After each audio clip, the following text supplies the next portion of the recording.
கர்த்தருடைய பரிசுத்த நாமம் மகிமைப்படுவதாக.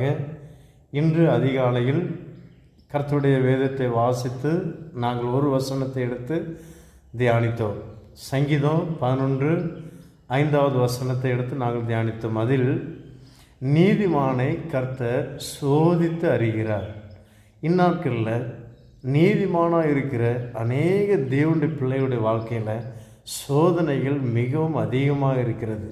அந்த சோதனையை பார்த்து அநேகர் பயந்து விடுகிறார்கள். எனக்கு அருமையான தேவனுடைய பிள்ளையே, ஏன் எனக்கு இந்த சோதனை, ஏன் எனக்கு இந்த போராட்டம், ஏன் எனக்கு இந்த பலவீனம், ஏன் எனக்கு இந்த வியாதி என்று நினைத்து சோர்ந்து போய் ஆண்டோடைய சமூகத்தை விட்டு ஓடி விடுகிறார்கள். எனக்கு அருமையான தேவனுடைய பிள்ளையே, கவலைப்படாதீங்க. தேவன் உங்களை சோதிக்கிறாருன்னா ஒரு காரணம் உண்டு. காரணம் இல்லாமல் ஆண்டு நம்மளை ஒருபோதும் சோதிக்க மாட்டாருங்க. எல்லா மனுபுத்திரையும் சோதிக்கிற 4வது வசனத்தில், ஆனால் 5வது வசனத்தில் நீதிமானை சோதித்தறிகிறார். அது என்னோட அர்த்தம் என்னென்னா, நீதிமானுக்கு ஒரு விசேஷித்த ஒரு சோதனை உண்டு. அந்த விசேஷித்த சோதனையில் நாம் நிலைத்திருப்போமானால் நிச்சயமாகவே நமக்கு ஆசீர்வாதம் உண்டுங்க. எனக்கு அருமையான தேவனுடைய பிள்ளையை, ஒருபோதும் சோர்ந்து போகாதீங்க. ஏன் நம்மளை சோதிக்கிறார், நம்முடைய இருதயத்தில் என்ன இருக்கிறது என்பதை தேவன் அறிந்து கொள்ளும்படி ஏன் நம்மளை சோதிக்கிறார்.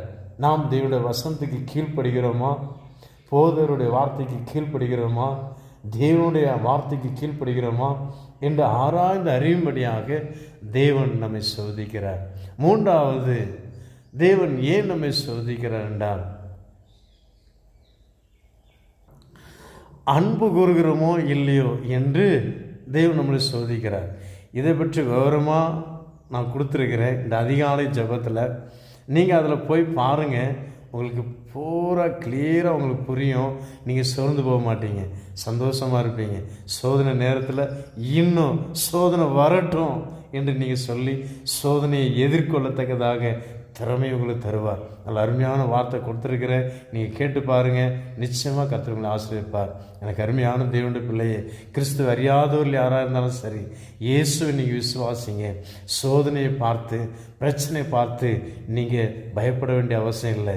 எல்லா சோதனைகளையும் பூ என்று ஊதி அதை அப்புறப்படுத்தி உன் குடும்பத்துக்கு சமாதானத்தையும் சந்தோஷத்தையும் இளைப்பாறுதலையும் சுகத்தையும் தருகிறவர் இயேசு கிறிஸ்து. அவர் விசுவாசிங்க, நிச்சயமாக உங்களுக்கு விடுதலை உண்டு. ஹல்லேலூயா, ஹல்லேலூயா, ஹல்லேலூயா. இயேசு கிறிஸ்து ஆசீர்வதிப்பாராக. ஆமென்.